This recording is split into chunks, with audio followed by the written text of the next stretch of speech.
Voy a ir a comer a los canitos. Sí, va, cuidado. Mira ahí, mira ahí. Si quieres ir, va, pero tienes que estar todo el día.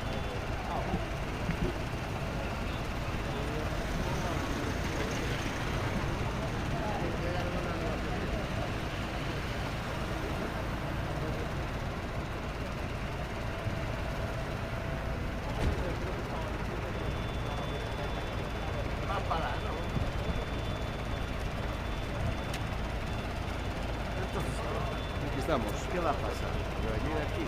Si no cortamos los judíos, ¿cómo se nos nada? Exactamente. Pero preguntar a esta de qué quieres hacer. Entonces, ¿qué? Buenas.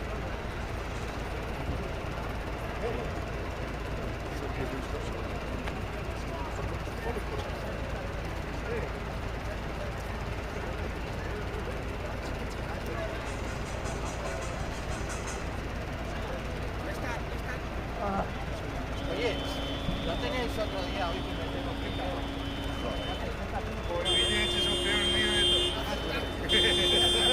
Oye, cuando organizamos estas cosas, pero nos toca a nosotros, ¿sí?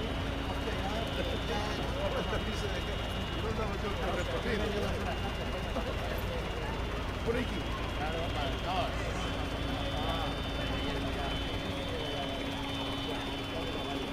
Venga.